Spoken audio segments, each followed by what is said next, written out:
So I'm dialing in here from the foothills of the Rocky Mountains where I live. I live at about 1,800 meters, and I've fulfilled my dream of living in the woods with a high-speed internet connection. So it's a great place to live. It's been wonderful during the pandemic because where I live in Boulder, Colorado, the trails are very busy, lots of people, but I have access to lots of people, but lots of deer and foxes and wild turkeys wandering around the land. And so it's been great. The one problem that we have in my part of the world is wildfire.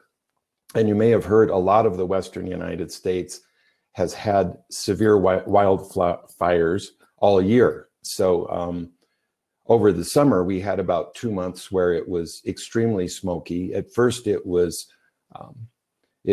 smoke drifting over from California, which is, about 1,000 miles away. And then we started getting fires right here in Colorado, and they got closer and closer and closer.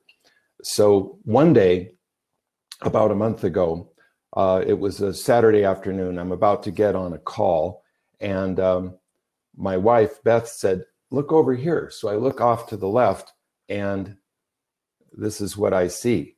There's a plume of smoke, and it's not that far away. I mean, I know there's a fire burning 50 miles away, but this is obviously really, really close. It couldn't be more than 4 or 5 miles. And every time I look out the window, the smoke plume is getting bigger and bigger.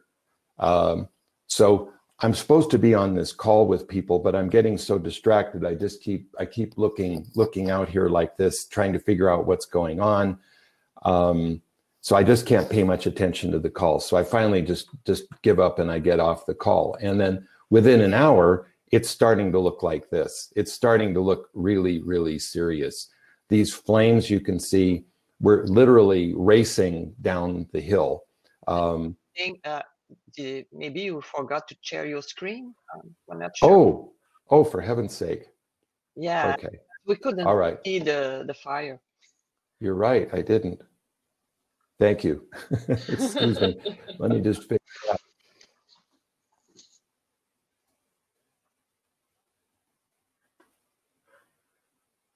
It ruins the whole dramatic effect. I'm really... Well, we start having hard time to visualize your picture. Yeah, okay. Well, now that you've already practiced visualizing it, so you can see my first page, right? Yeah? Can you see my first page? Yes. Yes, we can see everything's running now. Good. Okay. All right. So then here's what I see when I look out the window at first. Uh-oh. And then it gets bigger. And this is the point when, I gave up on the phone call a long time ago, and we're starting to think, well, what, we might have to evacuate. What am I going to pack? My wife started packing things very efficiently, and I was just numb. I couldn't think at all. What am I going to pack? What should I actually take? I really have no idea what to do. And the wind is really strong. It's blowing like 100 kilometers an hour, and we don't know, are these flames going to actually come right to us? But luckily, what ended up happening, the wind was enough to about knock you over, but the wind shifted a little bit. So this is looking northwest, and the wind was blowing from the west to the east, and so it blew from the left to the right in this picture. So we didn't have to evacuate, but a lot of our neighbors did, and 26 homes within a mile of us were all burned to the ground.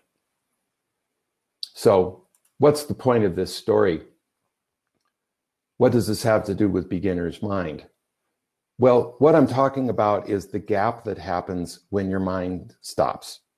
You're in a pattern of thinking, I'm about to get on this call, we're going to talk about this and that, and suddenly that's not what's happening. So it's what you call, in coaching, they call it a break in transparency. You're going along with an idea what you think is happening, and suddenly your mind is just stopped. It's as if you're driving down the road on your way somewhere, and suddenly the car veers out of control and you can't control the car, and you realize, there's something wrong with the tire, and you barely manage to pull over.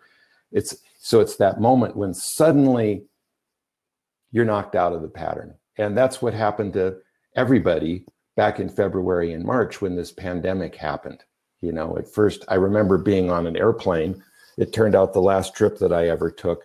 And we were joking about coronavirus. You know, there's that Mexican beer called Corona.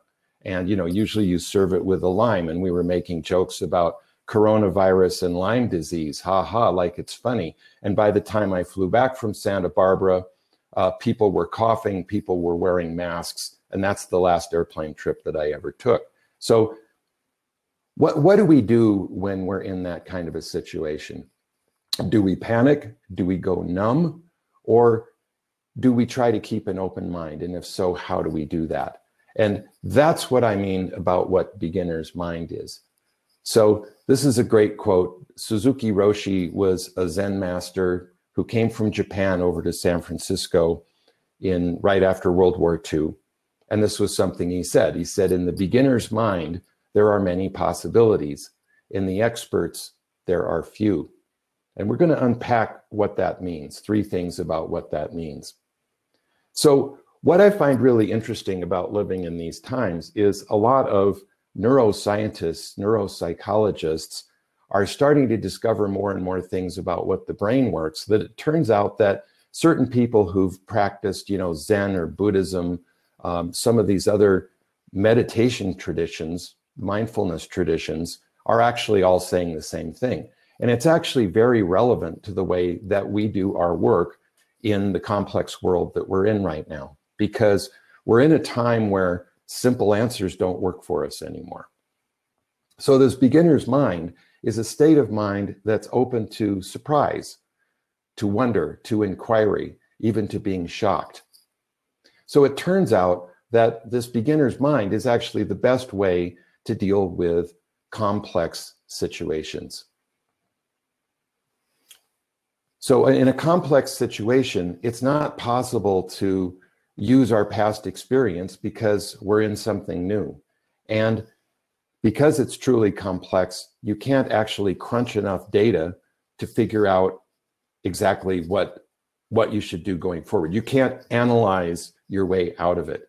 And this is the whole model that we see these days when you look at something like lean startup or a lot of ideas in Agile, is that you can't figure it out ahead of time. You have to just try something, see what happens, scale it up if it works, but also recognize that there are effects of scale. So you may scale up to a certain point. It works until you've got 10,000 users, and then suddenly things change. So our past experience and data are no guide to the future. So complex environments like this, you know, like we're a lot of us, especially of a certain age, you know, if you went to business school or studied technology a few years ago, you were presented with a very mechanical model. And there is a presumption that if you study the data enough, you can figure out the best answer to a situation. And now we're in a world where that just isn't possible. You can't analyze your way out of it. So it's more like we're in the woods. It's a biological metaphor for the world rather than a mechanical metaphor for the world. In a biological metaphor, you know, you're in the woods, you've got all of these different species. They have their own way of perceiving things. They are independent actors, and you can't predict exactly what's going to happen. So we need to cultivate this beginner's mind in order to deal with the unprecedented level of change and complexity and anxiety that we face today, because we're constantly being surprised. And I expect we'll be surprised by other things in 2021 that we can't and even anticipate right now. So how we react to this surprise tells us whether we're adapting and thriving or longing to go back to a world that just doesn't exist anymore. And that's what I'm going to talk about, the difference between simplicity and simple-mindedness, because we often have these mental models of the world, and suddenly those old models just aren't serving us anymore. So we have a choice. We can either cling to a rigid idea of how the world should be and get upset that the world isn't cooperating with us, or we can learn to be really agile thinkers. And I think this is an important thing for all Agilists to consider, that if you've been working a long time and you're used to following methodology, Agile is more than a methodology. It's a mindset. That's the difference from the old way of doing things. But in order to be an Agile thinker, you need to be willing to unlearn what you believe you know. You need to let go of old ideas, and knowing that those ideas in your head are really mental models. So what do I mean by that? Our mental models define how we perceive things. They provide a filter. And so a lot of that depends on the culture you come from, what your life experience is, and all of those kinds of things. And then even within that, humans have a certain way of perceiving the world. And, you know, I live in a world with, there's a lot of animals out there, and they see things differently. You know, like foxes can hear things I can't hear. Deer can smell things that I can't smell. So we all live in a world that's conditioned by the physical structure of our brains and the mental models that we've developed. And it's so important to recognize this, because as Einstein once said, I think Einstein said this, usually every wise quote you see, either people say Einstein said it or the Dalai Lama said it, and I don't know, but it's very true that we can't solve the problems that we have now with the same mindset that created. So the only way we can succeed in the economy and in life altogether is to unlearn and relearn. If anything, we need to outlearn the competition if you're in a competitive kind of environment. That's the way to innovate, to let go of the ideas you've got. So I want to talk a little bit more about the difference between simplicity and simple-mindedness. So simple-mindedness is a big danger all over the world today. So simple-mindedness is about looking for easy answers, treating a complex situation as if it's simple, that there's some easy answer for it. Maybe there's just someone else to blame for the whole thing. Maybe there's a conspiracy out there that explains everything. And I'm going to go out on a limb here, and I think that a lot of these conspiracy theories are really the disease of our time. It's refusing to accept the deep complexity of a situation, to look for the real root causes of what's going on. So that's simple-mindedness. Simplicity, on the other hand, is being willing to accept uncertainty as part of the fabric of life, to just keep our feet on the ground. And even though, as you can see in this picture, we don't quite know where we're going, we're still moving forward one step at a time. So yes, beginner's mind is simple, but unfortunately it's not actually easy, because it's going against the way that our brains have been wired for a long time. And our brains use a lot of energy, and it's easier to stay in a familiar way of thinking. Thinking outside the box takes a lot more mental energy, literally more calories. And the other problem that we have is, as individuals, we literally can't see what our blind spots are. That's why they're blind spots. So we need each other in order to do that. And I'm going to unwrap that one a little bit later too. So let's break. I've got 3 foundational ideas here that I want to talk about that kind of articulate more about what beginner's mind is about, if you'll bear with me. So the map is not the territory. There's wisdom in uncertainty, and agility is a team sport. So let's start off talking about the map not being the territory. So a map is a mental model. At its best, it's instrumental in helping us navigate the environment. So if we're pretty sane people, our map is a good enough approximation of the environment that we can exist in the social reality and the physical reality that we live in. But the problem is, the map is always an approximation. So it could be outmoded, or it could be just plain wrong. So let's look at a literal example from history. So I'm just checking the chat here. I hope everybody can see this. I'll just wait for it to catch up real quick. So hopefully everybody can see the map. So this map of the world was created by an Italian cartographer named Paolo Forlani in the year 1565. So Signore Forlani hadn't actually been around the world, so he based his map on older maps and on stories he'd heard from various travelers around the world, including one Jacques Cartier. So let's zoom in a little bit on a part of the world that we're really familiar with North America. So it's very hard to read, and I haven't figured out how to use the pointer with this technology, but you can see there's a place called, in Italian of the time, Nueva França, New France, Nouvelle France. So Jacques Cartier had come over here from France in the 1530s and 40s. He found indigenous settlements in what's now Quebec City and Montreal, and named the general area Canada. So Forlani incorporated Cartier's explorations into this map a few years later. So this was the map that was around years later when Champlains came over in 1608. So it's really easy to see now that this map doesn't quite describe the territory. So let's think about what happens if you're operating from a map that doesn't fit the territory, and we can have a little bit of fun with this. But the problem is you might come up with a strategy that's doomed to fail. So let's just consider, if we're Champlain, it's 1608, you've been bankrolled by King Henry IV, and you want to bring some goodies back to the king. And, you know, you want to get rich, you want to get an aristocratic title, you want to make the king rich so he's really happy with you and all of that. So let's look at what Champlain's strategy might look like based on this map. Okay, so we start off, here we are in France, and we sail over to New France.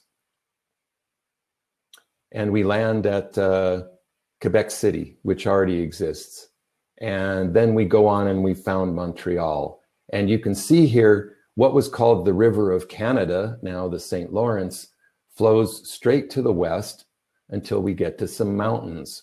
There aren't any Great Lakes there. Okay, so far so good.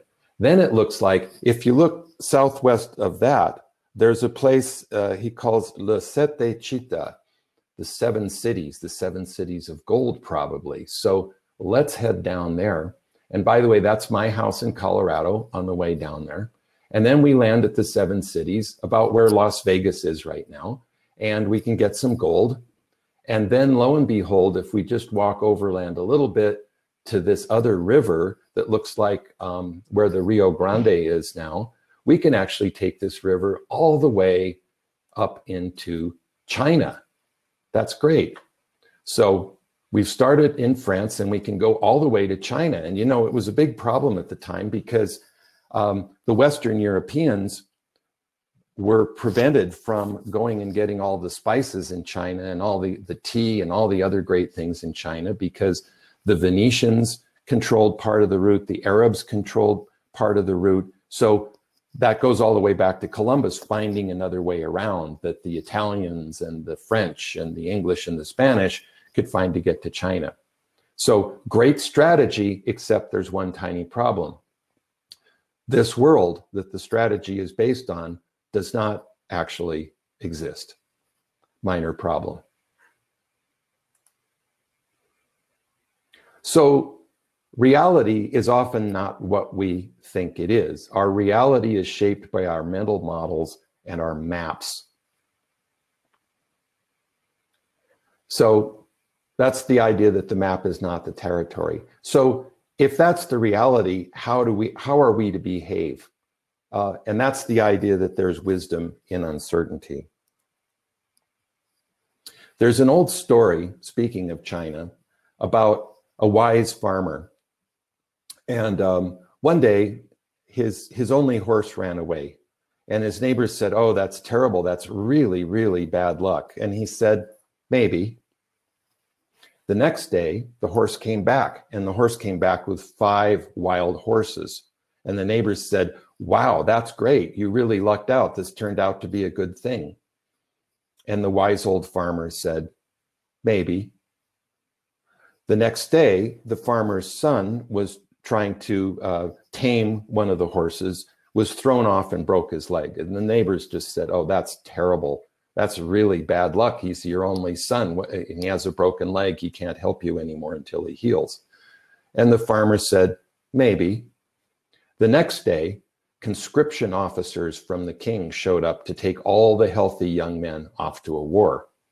And the neighbors said, boy, you really are lucky because, you know, you got to keep your son. His leg will heal. He won't be killed in the war. So this is to point out that the wisdom of this farmer was that he recognized he couldn't predict the future.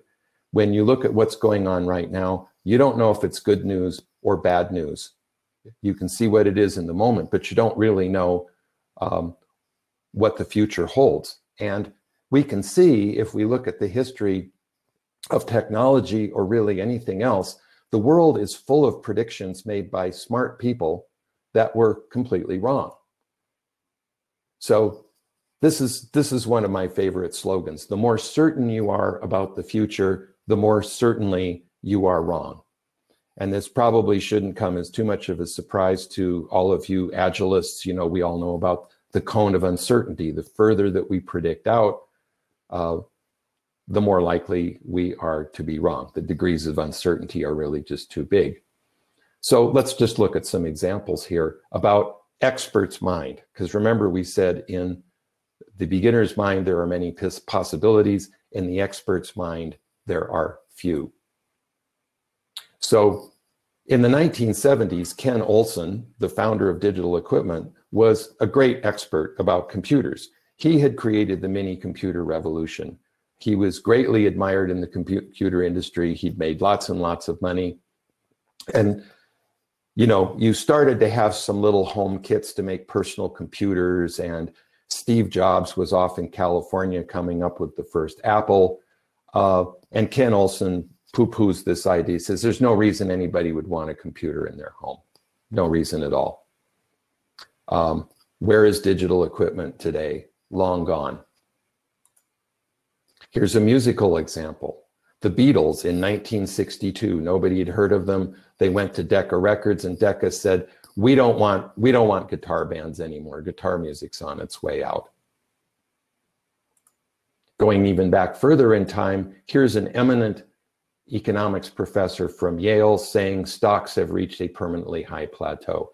Later that year, the stock market crashed and started a global depression. So what does that tell us about agility? I think it tells us that agility means recognizing that we don't have, like, our ability to predict the future is extremely limited. And if we think we can, we're really suffering from some kind of hubris, and we know what's going to happen. So agility is really the ability to keep sensing and responding to change, but always doing it with the value for the customer in mind. And so there's a lot of great examples of businesses that started off really well, meeting a new customer need, and somehow they lost their ability to do that. Sears is a really good example. I don't know if you still have any Sears stores there. Most of them have closed, and there used to be thousands of them. Sears was actually a very agile organization for its time. They invented mail order marketing. They would send catalogs out to people. You could order a new watch or some clothes or even a kit to build a house if you lived out on the prairie somewhere or in a small town where you didn't have access to retail. So they invented mail order. When society became more urbanized, they built downtown stores. When people moved to the suburbs after World War II, well, they built anchors in shopping malls. They invented the first credit card that had points, the Discover card back in the 70s, and then they lost it. They quit sensing and responding to change. They quit thinking about customer value. They got stuck in a pattern and kept just trying to squeeze costs and make more money, and the result wasn't good. So now they're down to, like, I don't know, at last count, just several hundred stores left from what used to be thousands. So that's the idea of agility and the idea that there's wisdom in uncertainty. The third idea here is that agility is a team sport, because we've talked about the idea that we all have blind spots. And so we can't see our blind spots. We need each other to point those out. So here's an interesting suggestion. So Larry Bossidy and Ram Charan wrote this book called Execution many years ago. It was a bestseller. And this is one thing that they pointed out I really like, that a high-performance organization is high performance because you have really effective dialogue. You have a network of really positive conversations. And, you know, I know a lot of us think we can't get a lot of work done because we have too many meetings. But the fact is that meetings are actually the way that we do a lot of our work if we're knowledge workers, because we're agreeing on what we see happening. We're agreeing on what our focus ought to be. We are committing to specific actions. We're carrying them through, and then we're learning them. So like that's a whole process that you go through when you do an agile sprint or when you do a quarterly OKR cycle. A lot of my business is about OKRs. And so that's typically a planning increment for OKRs is a quarter or a year. And then you might be doing sprints within that. So I want to spend a little bit of time talking about the kind of conversations that can serve your agility. So there's 5 things. So we call this the cycle of agile conversations. So when we train people to use OKRs, we talk about this cycle and we actually ask people, which kind of conversations do you mostly have when you have meetings? And which ones do you think you really don't have enough of? So I would ask you to think about that a little bit. And as you come up with ideas, put them in the chat. That's the only way we really have to communicate right now. And I'll kind of go through these. So you'll notice what I've done here. This is superimposed on a calligraphy called an enso, which also comes out of the Japanese Zen tradition. And the idea is that it's a quick stroke that you do. You know, you start off with a very clear idea, you follow through on it, and then there's a little bit of a gap at the end. That's where the beginner's mind happens. So this is a way to think about any kind of cyclic process that you go through, whether it's an agile sprint or a quarterly OKR cycle or a long-term strategic plan. What it starts with is assessment. So we call that a conversation for observation. Do we agree on what we see going on? For instance, if you're doing a strategy, we'll say, well, are our customers' needs changing? Is new technology allowing for something that we couldn't do before? Is there a pandemic going on that means that our whole retail network has to shut down and we have to go online? So are there particular problems or opportunities that we want to deal with that point out the need for a particular feature or a new strategy at whatever level we want to go? So the basis for this is our ability to tell the truth as we see it, which is easier said than done. We live in a world of power dynamics, and we have a lot of pressures toward conformity. We're social animals, and we want to be accepted by the group. So expressing an unpopular opinion could threaten our status. You know, sometimes we have a vague feeling about something and we can't even find the words to express it, but it's essential that as a team, we develop a shared perspective on the world so that we're all operating from a common map, and that's the best possible map that we could have. So having done this enables us to move on to the next step, which we call conversations for possibility. That's where we actually start brainstorming about what to do. So I want to emphasize that before we start looking for solutions, we should make sure that we agree on, do we have a shared idea about what's actually going on in our world? So we've agreed on the landscape. Then we talk about what we want to do about it. So this is where we brainstorm ideas as freely as possible. But it's essential that at the end of this step, we actually agree on what we're going to focus on. So as Michael Porter said, he's a famous strategy guru. He said the essence of strategy is choosing what not to do. Okay. what not to do. So your yes doesn't mean anything unless you have the power to say no. So when we talk about OKRs, we like to emphasize the idea that you really should have no more than 3 at a time. It's the same idea as limiting work in process. So you have to make clear decisions about what you're going to do and what you're not going to do. So then at the 3rd stage, what we do is take those priority ideas and have what we call a conversation for agreement. This is where we actually come up with a plan. I'm going to do this. You're going to do that. What resources are we going to? I'm going to devote the next 4 days to doing this. You're going to spend 2 days on this and 3 days on that other thing. So I would say that the ability to make and manage these kinds of commitments among peers is the new form of accountability.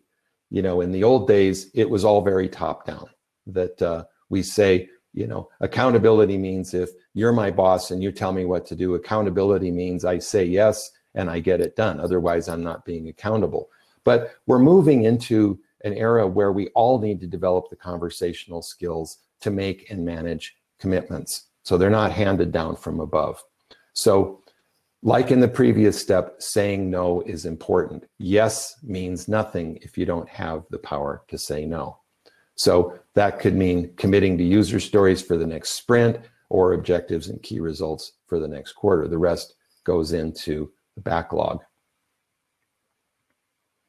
The 4th step is conversations for action. So this is what's happening if you're on an Agile team and you're in a daily stand-up. You talk about what you did yesterday, what you're going to do today. You ask for help if you need it. If you say, I'm not going to be able to get that done because something else came up. So those are conversations for action. So the emphasis here, the emphasis in commit is on what outcomes we're after. It's the user story that provides, you know, value for the user. Here we're talking about doing, we're talking about tasks. But again, start noticing here, what kinds of conversations are you comfortable with and which ones don't happen so often on your team? And often when I ask teams this question, they'll say that this step, we spend a lot of time talking about action. We don't spend as much time talking about why we're doing it or how that fits into the pattern of the world that we see. So the final step, and the one that most often gets missed, is conversations for learning.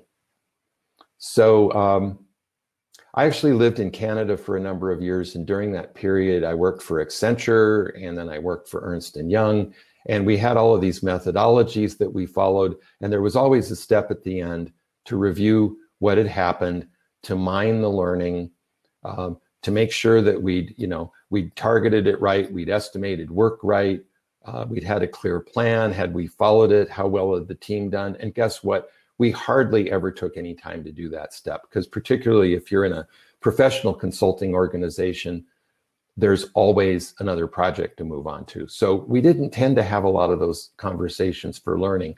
And those conversations didn't feed back up into the people that were developing the methodologies. So it was really a one-way street that way. So I really want to emphasize that learning, so maybe you made the wrong assumptions about your world or about what would work. So you need to unlearn that, relearn something else so you outlearn the competition.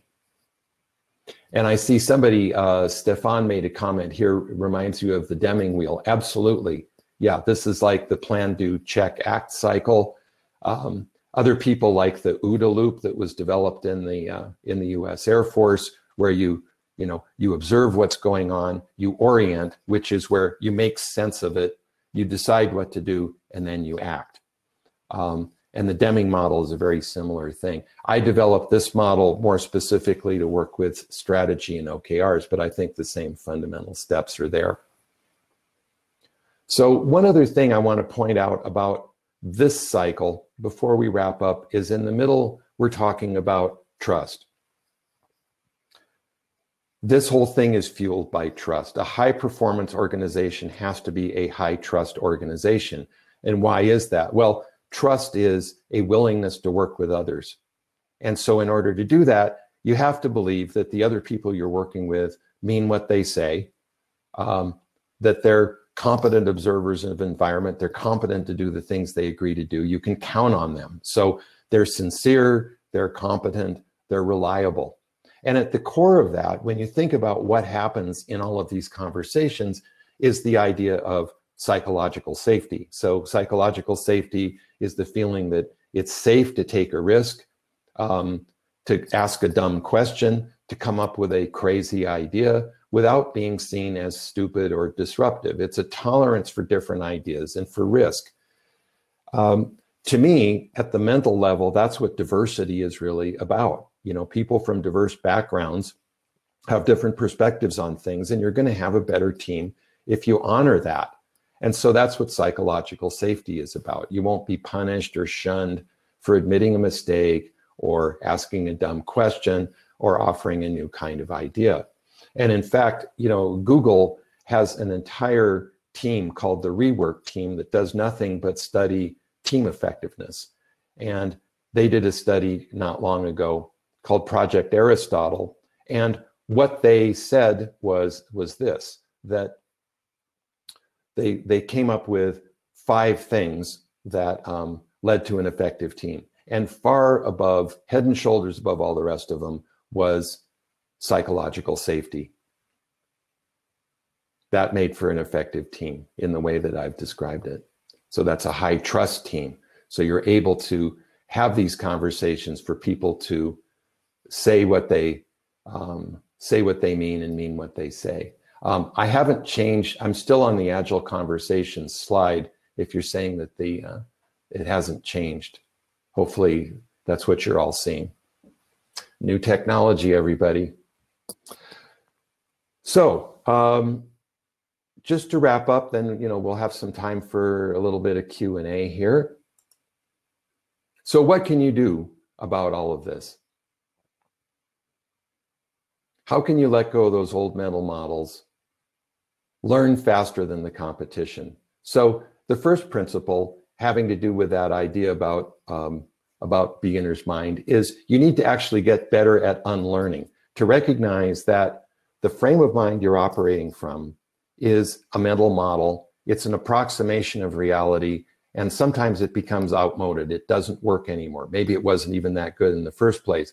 So you need to allow yourself to unlearn, because the most successful organizations and the most successful people in the environment that we've moved into are people who can outlearn the competition. It's like Darwin said, it's the species that can adapt more quickly to changing circumstances are going to survive. Otherwise, you're a dinosaur. The second thing is to make friends with uncertainty. So this is what I call the don't know mind. And this really has to do with what mood are we in when we recognize we don't know what's going on. When that fire is coming over the hill, we have no idea whether we have to leave or not, or what we're going to take. How do we handle that emotionally? Because intellectually, we can't change that. We have no idea what's going on. But how do we feel about how we don't know? So, when I've coached people, often you'll get someone who says, I just don't know what's going on, and you notice there's this furrowed brow. And I say, well, what if you actually just opened up? Did that slide just now change? That's what I'm showing here. Anyway, technology, unlearn to outlearn, make friends with uncertainty. So instead of saying, I don't know, what if you actually just opened up, took a deep breath and said, I don't know?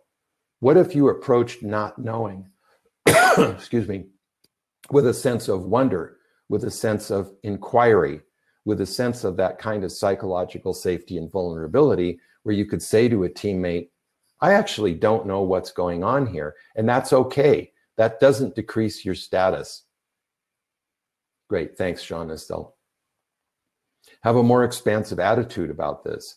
And so I think if you do all of these kinds of things, you'll find your team is much more engaged, much more capable of adapting responses to changing circumstances, and having a lot more fun along the way.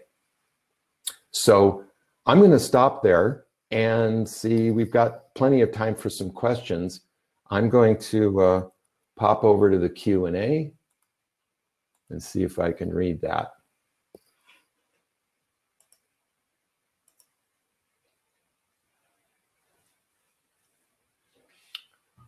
Oh, I love this. So these get voted up. We all have the problem of convincing executives that he or she is trapped in their mental models. That's a really good one. I think the first thing I would not do is give them a lecture about mental models. I think the best way to deal with that is not through advocacy, like saying, boss, you've got an outmoded mental model. I have a better one. Here it is.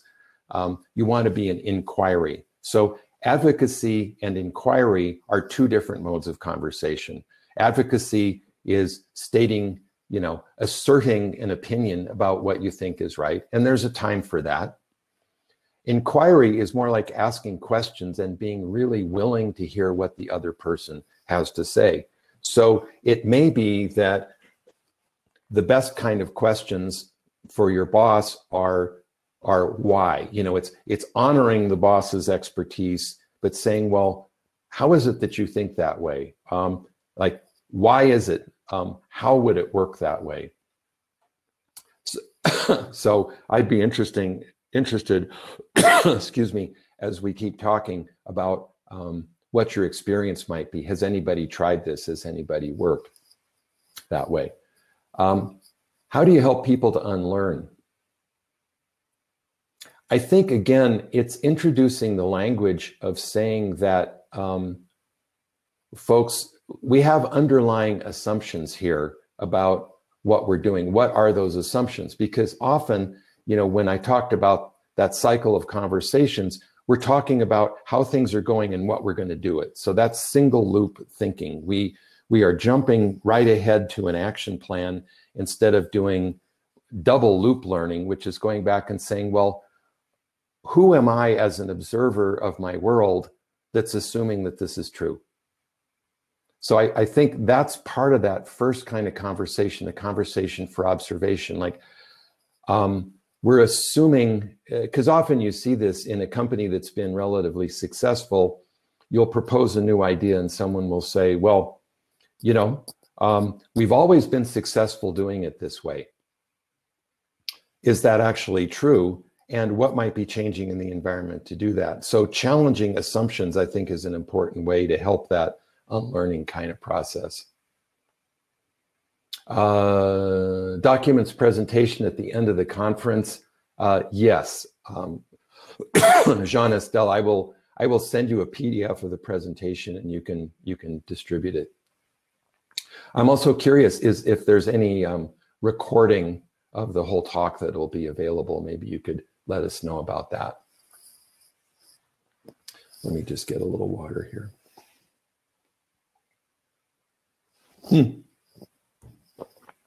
Let's be agile here. I don't think being agile means that you have no backbone. What we like to do with OKRs is to first define, define the true north of the organization. So often we'll start off with an annual OKR or even a 3-year OKR because there's a clear direction that we're moving in. We're moving toward a digital transformation that looks like this, this, and this. And then we can locate what we're doing within that. So we don't change the long-term view so much. I often think, and I've seen this too, that let's be agile here is an excuse for being indecisive, for a leader not actually taking responsibility for a direction. So I think, I don't know what to say there other than I think you are right to be uncomfortable with managers who keep changing their mind. That doesn't, because the idea with Agile isn't that you just keep changing your mind. It's that you're flexible about how you're going to get somewhere, but you're still pretty clear about where you're going. And it's the job of a leader to actually declare what that future ought to look like.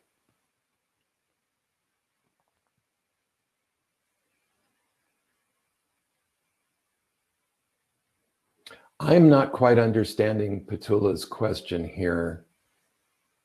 The path of least resistance and affinity. I'm going to move on from that. And I think if you or someone could just try phrasing that a little differently. That could help. Literature, yeah, there's a lot of literature I would recommend. I wrote a book called Start Less, Finish More, Building Strategic Agility with OKRs, and that's available on Amazon.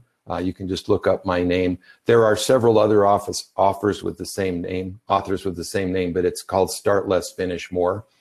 Some of my other favorite books, I love Team of Teams, which was written by General Stanley McChrystal of the U.S. Army, and describes in a life and death military situation dealing with a very agile and committed enemy, Al-Qaeda in Iraq, all of the might of the U.S. military. The Al-Qaeda was just running circles around them, and how did they change the way that they processed information and made decisions? How did they decentralize their operation in order to do that? So Team of Teams by Stanley McChrystal is a really good one as well.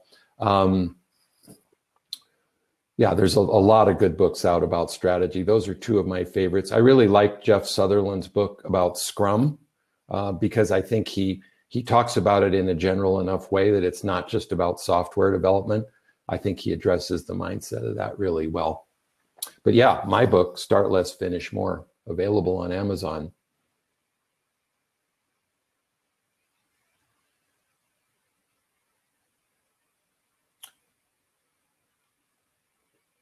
How do you help people unlearn? I think we and decide on which subject. Yeah, that's a really good one. As far as which subject, one exercise that we like to do is, we review all the ground. We'll do a SWOT analysis or a, pains and gains, some technique for getting people to surface all of their observations about the situation they're in. And then in order to cut through groupthink, to come up with which subject we want to talk about, we actually have everybody go away and, we do this on Zoom, write down what is the biggest transformation you would like your company or your team to achieve in the next year that you really feel in your gut is important. There's all these possibilities out there, but what is the one thing that you should really do? And then what we do is have everybody bring that back, and we use a virtual sticky note board. We use Jamboard in Google, which works pretty well for that. And then we affinity group those things. And so what that does is, because one of the problems we see often is that people come up with way too many ideas for improvement. And as you know, you've got to limit work in progress. And that applies whether you're doing a sprint or whether you're coming up with your strategy for the next year. That's why I called my book Start Less, Finish More. So I think that's an important way to focus on the subject. And then we build OKRs out of those themes that come up. Yeah, let me talk about key value indicators or key performance indicators versus OKRs. I think you need both, but they serve different purposes. A key performance indicator or key value indicator is something that's a more continuous variable that you want to keep track of. But what it does is tells you how well you're doing at business as usual. I call it a health metric. An OKR is the key result part, the measurable part of the OKR is something that you're using in order to achieve some kind of bigger transformation. So with KPIs, what you want to do is set control limits. So I'll give you an example, like a personal example, why I call it a health metric. I might be deciding that I have certain kinds of life goals. I want my business to be of a certain size. I want certain things for my family. So those are the big transformative things that I really dream about, but I can't do that if I'm not healthy. So I need to pay attention to my blood pressure, my diet, my body mass index, all of those things that the doctors check, because as long as those things are within a reasonable range, then I can focus on my bigger dreams. But if it got to the point where my blood pressure is way out of control and I'm running the risk of some kind of heart disease or something like that, that needs to become an OKR until I get that under control. So you need to keep track of both. I mean, you have a huge ocean of data, and sometimes those KPIs rise to the level of a key result, and then sometimes they drop back down. So that's how we talk about those.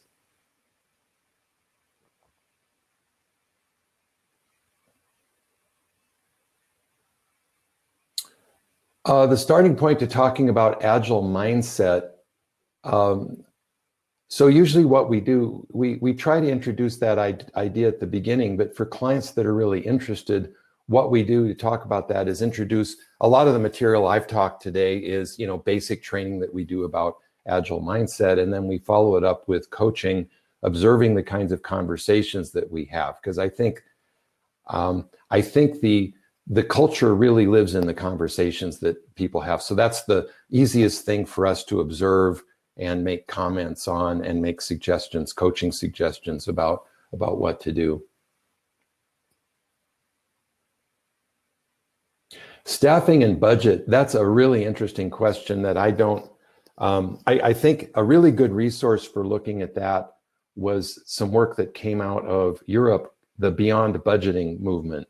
And I can't do it justice. I've shared a stage with Bjarte Bogsnes, who wrote the book on Beyond Budgeting. And that's a way to think about budgeting for agility. And I won't say much more about it than that, other than it's a zero-based kind of approach where, you're basically, and you see a lot of this, like if you study what Scaled Agile Framework says about budgeting, I think that draws a lot from that kind of content, that you're, rather than, what's always frustrated me when organizations hit a rough patch is, rather than look very intelligently at where we're investing money, to be fair, we just say everybody has to cut 10%, so if you've got 30 people, we have to lay off 3 without really looking at what are the value streams going on? What are the most important value streams? It might be more important to just stop doing one thing entirely rather than cripple everything that we're doing. And unfortunately, I see organizations do that too much because I don't think they really have a good enough window into activity-based costing and value streams and things like that. So I'll leave it at that. Are there any other questions out there?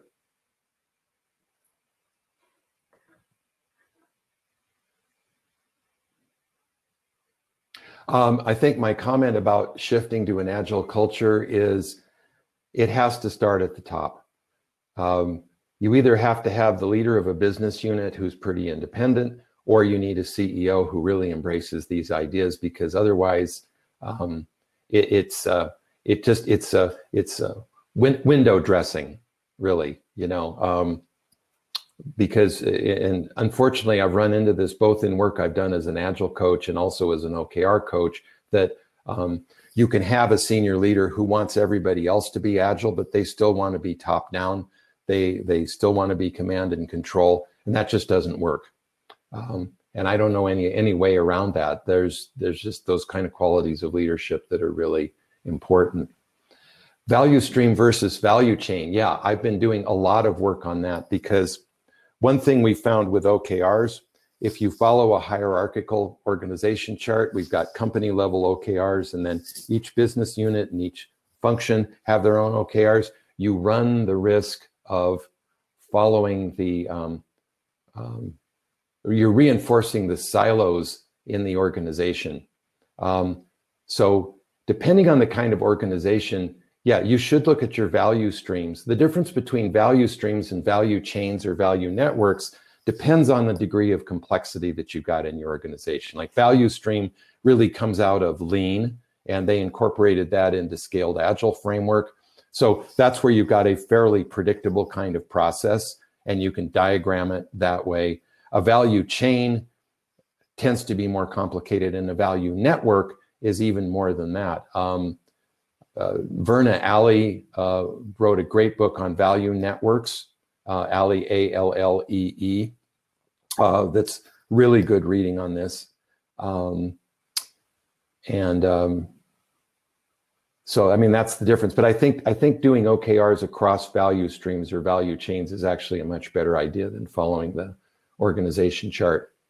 After the conference, my email is up on the screen and the website's up on the screen. So there's a contact feature on that. I'm also going to go over to the the partner salon immediately after this. If any of you want to talk to me, I'll find a table and figure out how that technology works. And we can go on from there. But yes, here's my email. Please feel free to email me if you have any other questions or want to talk further about any of this. I really appreciate your time and your attention.